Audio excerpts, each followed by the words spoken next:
A seething president-elect responded by tweet, calling Streep a Hillary flunky and one of the most overrated actresses in Hollywood. His people reiterated that Trump never meant to mock anyone with disabilities, urging observers to peer into his heart rather than listening to what he says. You can't give him the benefit of the doubt on this, and he's telling you what was in his heart. You always want to go by what's come out of his mouth rather than look at what's in his heart. Amidst all this showbiz handbagging, you might have missed a cameo performance by the British Foreign Secretary, who snuck into New York last night for an audience at Trump Tower. In fact, this video tidbit is the only evidence he was there at all. You might recognise the hair. More on who he met with in a moment, but there was no turn for the cameras alongside the president-elect. Today, that honour went to the head of Chinese e-commerce giant Alibaba.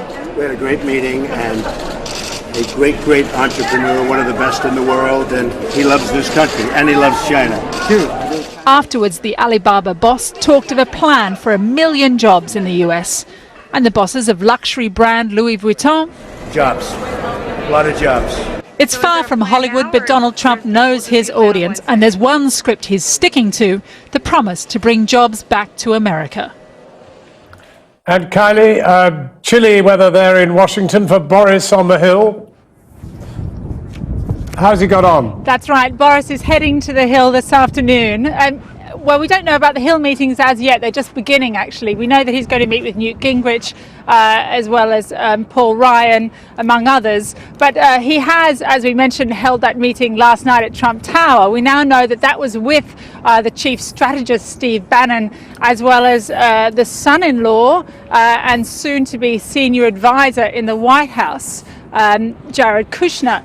Now, we've heard from the Foreign Office that it was a very warm meeting, apparently. It lasted around 90 minutes, and there were discussions of the full spectrum of foreign policy issues, although there is also acknowledgement that there are some areas of difference. Now, look, certainly the British government would like to believe that Britain is at the kind of front of this mysterious queue whereby there will be deals done by Donald Trump as soon as he enters the White House. But alongside that, there are real geopolitical differences on, for example, the Iran deal, on climate change. So there is certainly a lot of work to be done.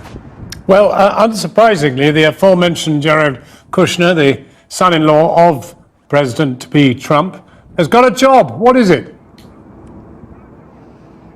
Yes, senior advisor.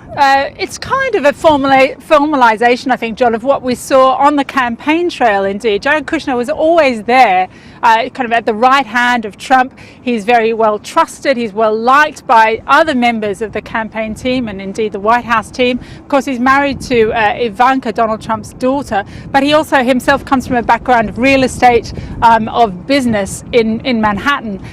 There is a real issue with this, of course. You might imagine that the son-in-law of the president would potentially be caught by anti-nepotism laws that exist in the US. However, it seems there will be some wriggle room potentially about whether or not the White House is an agency. No doubt we will see a lot of legal argument about that. There are also conflicts of interest potentially. Remember, he's a businessman, so he has international contacts, he has international contracts. They will have to be negotiated. But unlike his father, he's already said that he's committed to complying with federal ethics laws.